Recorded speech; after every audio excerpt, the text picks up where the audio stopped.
Assalamualaikum warahmatullahi wabarakatuh. Selamat pagi anak-anak. Sekarang saya sampaikan materi berikutnya, yaitu tentang kesehatan remaja. Sebelum kita bahas tentang kesehatan remaja, terlebih dahulu saya akan menjelaskan tentang masa remaja.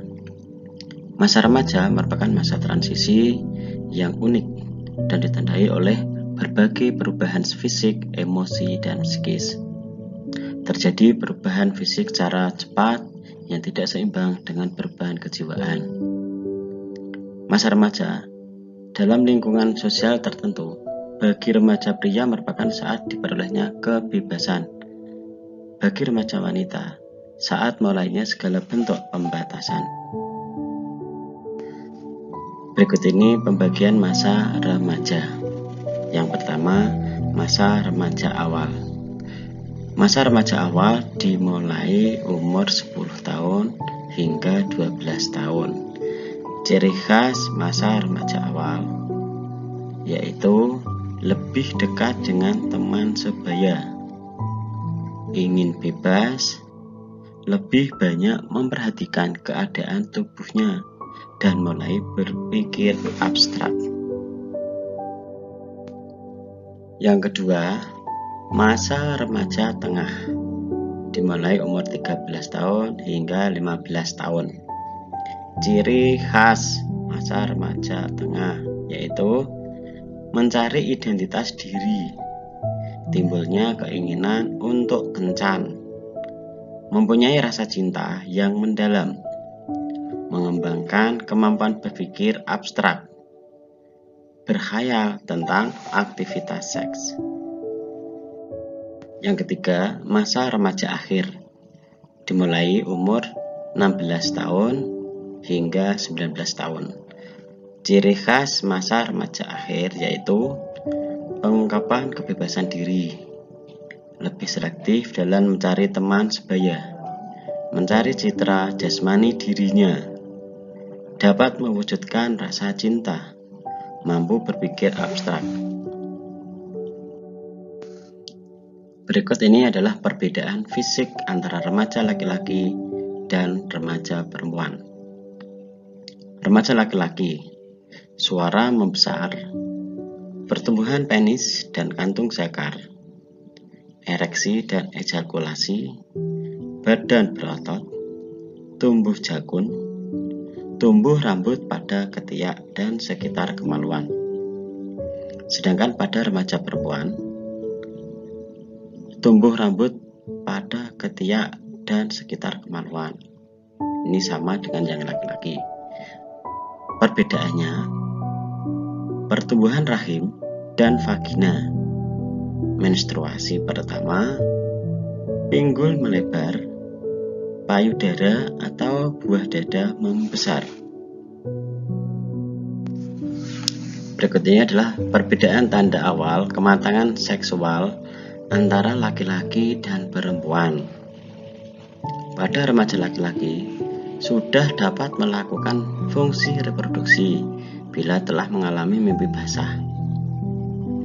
Mimpi basah itu sendiri merupakan peristiwa ejakulasi pada saat tidur. Sedangkan pada remaja perempuan sudah dapat melakukan fungsi reproduksi bila telah mengalami menstruasi atau haid. Alat reproduksi laki-laki. Ini bagi anak-anak laki-laki. Kalian harus tahu alat reproduksi laki-laki, yaitu 1. Kandung kencing, 2. Saluran sperma, 3. Kelenjar prostat, 4. Zakar atau penis, 5. Epididymis, 6. Buah zakar, 7. Saluran kencing, 8. Kantung buah zakar, dan terakhir 9. Kantung mani. Berikutnya adalah alat reproduksi wanita. Nah, ini untuk anak-anak wanita atau anak perempuan harus tahu bagian-bagian alat reproduksi wanita. yaitu dimulai dari vagina, kemudian bibir vagina, itu ada bibir besar dan bibir yang kecil. Yang ketiga adalah kelentit, dan yang terakhir adalah saluran kencing. Berikut saya jelaskan tentang masalah pada alat reproduksi. Masalah pada alat reproduksi berupa infeksi saluran reproduksi atau ISR. Yang pertama, ISR atau infeksi saluran reproduksi dapat terjadi tanpa melalui hubungan seksual. Yang kedua, ISR atau infeksi saluran reproduksi dapat melalui hubungan seksual. Contohnya, gonore atau GU, sifilis atau raja singa, kutil kelamin, HIV/AIDS. GU atau gonore atau kencing nanah. Nah, ini merupakan infeksi saluran reproduksi. Ini bisa dialami oleh laki-laki dan perempuan. Untuk laki-laki itu waktu buang air kecil itu sakit atau panas, keluar nanah, ujung penis memerah dan bengkak. Sedangkan untuk perempuan, tandanya tidak ada keluhan atau tanpa keluhan, hanya kebutuhan biasa, tapi gentar kekuning-kuningan, bisa disertai sakit saat buang air kecil. Selanjutnya, HIV/AIDS. Apakah itu HIV? HIV atau disebut dengan Human Immunodeficiency Virus, yaitu virus yang menyerang sistem kekebalan tubuh manusia dan menimbulkan AIDS. HIV tergolong kelompok retrovirus yang memiliki kemampuan untuk mengkopi cetak. Sekarang, apakah AIDS itu? AIDS itu disusun dari 4 huruf, yaitu A, I, D, S. A, acquired, ini didapat bukan penyakit keturunan. I, imun, imun artinya sistem kekebalan tubuh. D, defisiensi, itu kekurangan. S, sindrom, itu merupakan kumpulan gejala-gejala penyakit. Definisi dari AIDS adalah kumpulan segala penyakit akibat menurunnya sistem kekebalan tubuh oleh virus yang disebut HIV. Kerusakan progresif pada sistem kekebalan tubuh menyebabkan pengidap HIV atau ODA amat rentan dan mudah terjangkit macam-macam penyakit. Cara-cara penularan HIV/AIDS. HIV/AIDS dapat ditularkan melalui jarum suntik, seks bebas, transfusi darah,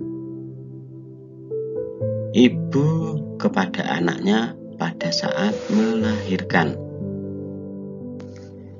Tapi jangan khawatir, HIV/AIDS tidak menular melalui bersalaman dan bersentuhan, berciuman, keringat, makan dan minum bersama, memakai kamar mandi yang sama, berenang bersama, batuk atau bersin, gigitan nyamuk.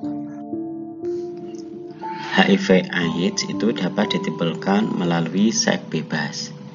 Tetapi seks bebas dapat dihindari dengan cara 1. Rajin beribadah. 2. mampu menahan dorongan seksual sebelum menikah.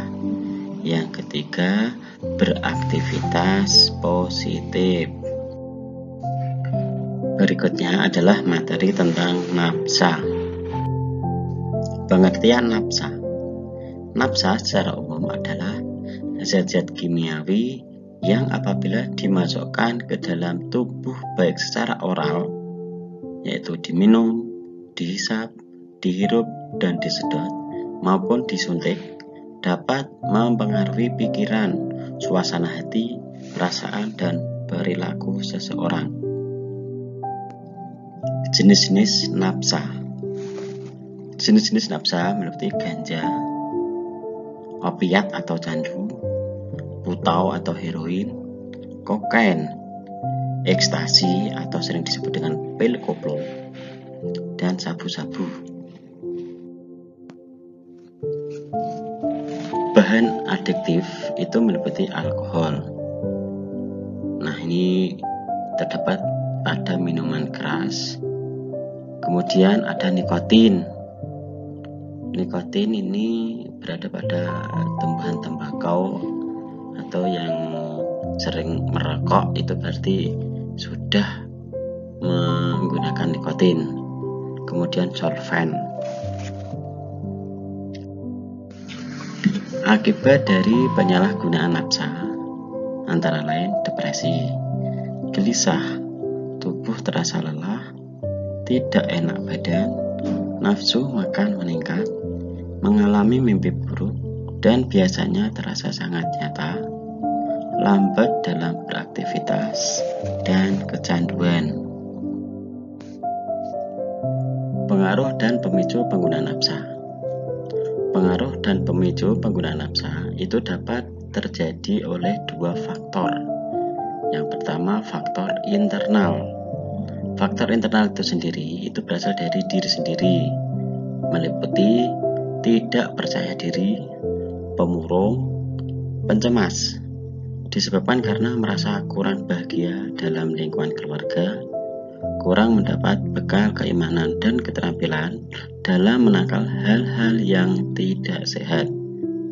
Sedangkan faktor eksternalnya, yaitu faktor dari luar, meliputi bujukan dari teman, berbagai tantangan dan ancaman dari luar. Dampak sosial dari penggunaan nafsa. Yang pertama, dikucilkan dari pergaulan luar karena membentuk kelompok sendiri di antara mereka para pengguna nafsa.